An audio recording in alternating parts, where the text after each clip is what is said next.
All right, folks, today we're going to be talking about how to use the oscilloscope in multisim. You'll see right here I have one of our first assignments. This is assignment out of Unit 1.2. This is 1.2.5 clock signals, the LM555 timer. And this is a circuit that you're going to be building in the LM555 portion of the unit. Now, this assignment is missing one thing right now. This is everything exactly as you need to make it for the assignment, just like it's on your sheet, but it doesn't have the oscilloscope on it. What an oscilloscope does, an oscilloscope allows us to view how voltage changes with time. Essentially, we can watch something change from a 1 to a 0, back to a 1, back to a 0, and vice versa, etc., ad infinitum. Now, the one thing about that, too, is that if we were looking at an analog circuit, we could watch how voltages changed in their levels over time. However, we're not going to deal very much with analog this year, so let's talk about the oscilloscope. Now, if you're looking at your multisim over here, you're going to see you have a ton of options all the way on the right side here. You have things like a function generator, which we won't be using. It's basically a clock source, which we'll learn more about later. There's the multimeter. Multimeters, right? These are what let us test voltage and current, all that kind of stuff. We're not going to need that right now. However, if you scroll through here, you're going to see actually that we have a couple different options for oscilloscope. We have an oscilloscope, and we have a 4-channel oscilloscope. They have two different icons on the sheet. Let's take a look at the normal oscilloscope. Now, just looking at this, it looks like the other one pretty much, and it pretty much looks like what's on your assignments.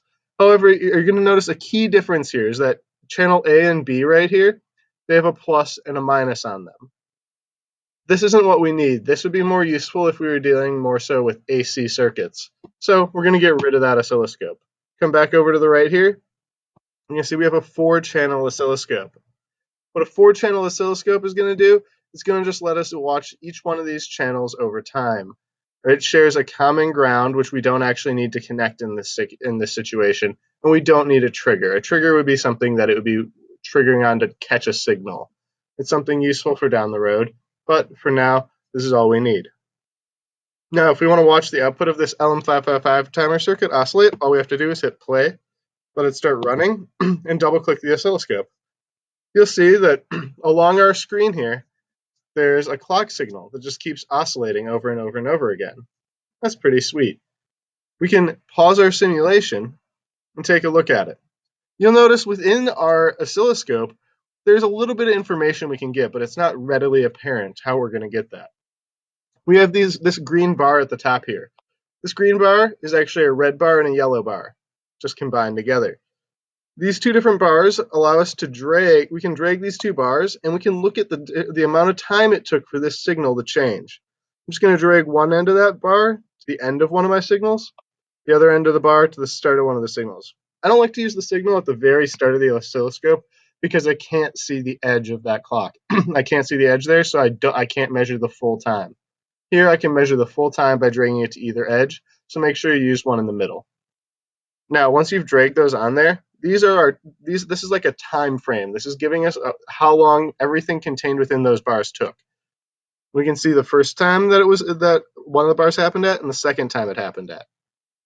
T2 minus T1 is going to be the difference. In this case, that's going to be your clock. The period of your clock, 15.9 milliseconds. Right. So these bars are going to be extremely useful throughout the year because a lot of our assignments require you to measure the timing of one of your circuits. Make sure you know where they are and you know how to use them. Now, let's say that we wanted to dig in a little closer. We wanted to look at this clock signal a little bit closer up. We could either zoom down or zoom in by increasing on our scale down here our milliseconds per division. What this does is it changes how many milliseconds each little box represents. Basically, we're zooming in time. However, it doesn't change the timing values at all. If you drag your boxes around, it's still the same amount. It's kind of useful. Now, the other thing you might have to do for scaling, I'm just going to get these out of the way, is let's say that signal is really low voltage. It's a really short signal. You can either increase it or decrease it with just the scaling button on the channel.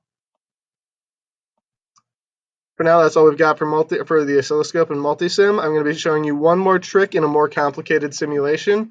It's titled multiple signals in oscilloscope.